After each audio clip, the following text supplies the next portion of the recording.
A ideia da aula de hoje é a gente entender melhor como a eletromiografia pode prover uma informação, né, alguma informação a respeito do funcionamento do sistema nervoso central e periférico e sistema muscular. E para isso a gente vai olhar um pouquinho da instrumentação de eletromiografia, quais são os aspectos que podem interferir na captação do sinal eletromiográfico, ou seja, que aspectos da instrumentação, né, do procedimento em si de preparação do sujeito e da eletromiografia podem interferir na qualidade do sinal, naquilo que a gente enxerga. Alguns aspectos técnicos a respeito da captação do sinal. E por fim a gente vai olhar como é que a gente analisa, uma vez que a gente tem o sinal coletado, como é que a gente faz a análise desse sinal. Vou comentar um pouquinho mais específico da peculiaridade dessa análise de sinal que a gente vai fazer aqui em aula, mais para frente, tá? Eu devo gravar essa aula toda aqui em 3 vídeos, para não correr o risco de dar algum problema, de perder um tempão gravando e depois perceber que deu algum problema, tá ok?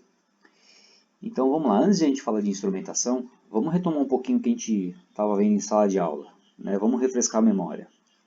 Em sala de aula, esse slide aqui dá um cenário geral, né? É uma boa fotografia daquilo que a gente viu em sala de aula.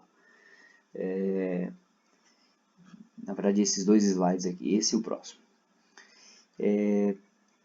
Do ponto de vista motor, quando a gente fala de recrutamento muscular, eu tinha falado para vocês que a origem do movimento, né, o sinal que é originado para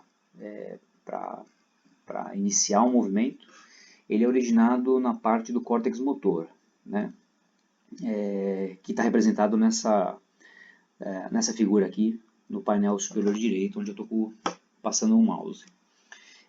Essa região do córtex motor, se a gente olhar aqui a figura da esquerda, é um córtex sagital. É como se a gente tivesse pego a parte encefálica, né? Lembrando do sistema nervoso central, encéfalo e medula espinhal. Então é como se a gente tivesse pego a parte encefálica e feito um corte transversal.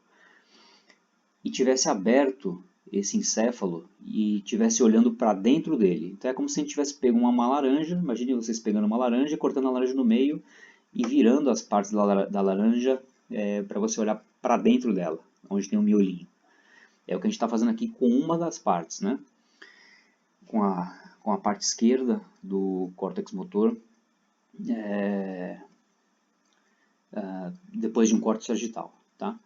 Esse desenho do córtex motor aqui, em corte sagital, é um modelo que a gente chama, com as devidas localizações, né, com as devidas regiões responsáveis pela ativação das diferentes partes do corpo. Se vocês olharem aqui, a parte mais medial desse sulco aqui do córtex motor é responsável pela ativação dos dedos, né, do pé.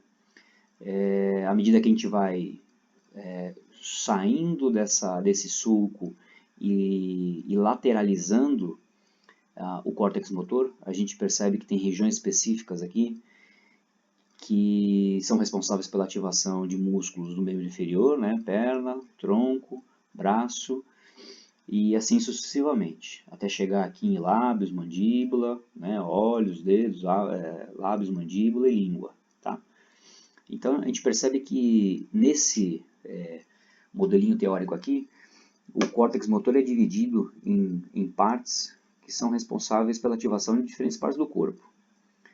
Esse modelinho aqui todo mundo já viu, né? Tenho certeza que quase todo mundo aqui já viu esse desenho do córtex motor com um desenho de um homem em cima, um homem de braços longos, cabeçudinho, com perna e pés, com mãos e pés grandes. Esse desenho aqui com o homem em cima é chamado de modelo de homúnculo, que é um modelo que divide o córtex motor em fatias que são responsáveis pela ativação de partes específicas do corpo. Tá? Então, se a gente estivesse falando de um exercício, por exemplo, de ciclo ergômetro de membro inferior, bicicleta, por exemplo, ou corrida, a gente estaria falando da ativação do córtex motor, especificamente nessa região aqui que eu estou destacando com o mouse. Se for corrida, então envolve recrutamento de músculos, né, responsáveis pelo movimento dos braços, do tronco e principalmente das pernas. Então, teoricamente, a ativação dos músculos responsáveis pelo movimento da corrida seria originada pela ativação dessa região cortical. Tá, ok? Se fosse um exercício de bicicleta e que não tem participação relevante dos membros superiores, a gente estaria falando da ativação dos músculos do tronco e perna. Então a gente estaria falando de uma região um pouquinho menor. Tá, ok? E qual é a ideia desse modelo de homúnculo? Uma vez que essas regiões corticais responsáveis por uma parte específica do corpo são ativados, existem neurônios aqui que se projetam, que inervam essa região aqui, e que se projetam seus axônios em direção à ponte cerebral. Então aqui abaixo a gente tem um desenho mais completo do sistema nervoso central, não só envolvendo a região cortical, mas também as regiões subcorticais e medula espinhal, que eu estou indicando aqui. Essa região cortical, então, possui neurônios que inervam aqui, que se projetam seus axônios em direção à ponte cerebral. Então, eles são neurônios que saem mais ou menos dessa região aqui que eu estou destacando com o mouse, né, córtex motor primário, e que projetam os axônios dos seus neurônios que ali inervam em direção à ponte cerebral. A ponte cerebral é a região onde tem aquilo que a gente chama de trato córtico-espinhal. Por que trato córtico-espinhal? Porque é um trato, né? É uma região que conecta região cortical com região espinhal.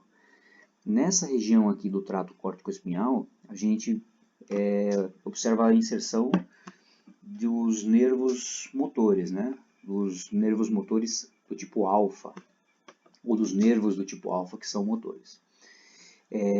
No trato córtico-espinhal a gente tem então a inervação dos nervos motores ali e a projeção dos seus axônios que são longos, né? Imagina que o axônio desse nervo motor precisa chegar até o músculo lá embaixo. Então vamos passar aqui para o desenho ao lado. Então o córtex motor que está aqui em cima, ele possui neurônios que se projetam na região da ponte cerebral, do trato córtico-espinhal.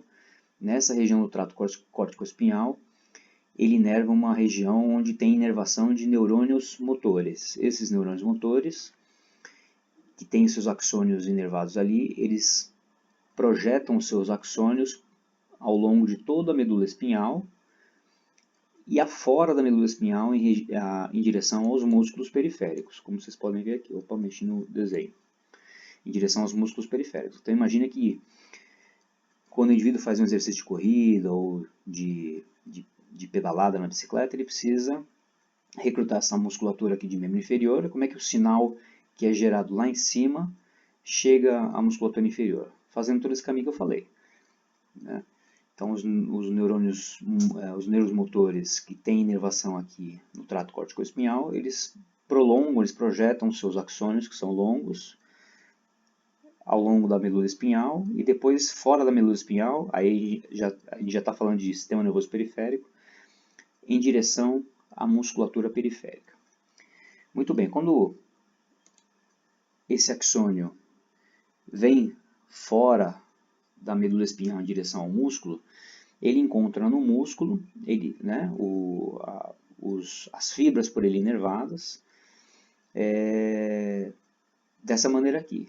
Né? Isso aqui é uma representação, essa figura aqui à esquerda, é uma representação da placa motora final, ou junção neuromuscular, onde a gente tem a inervação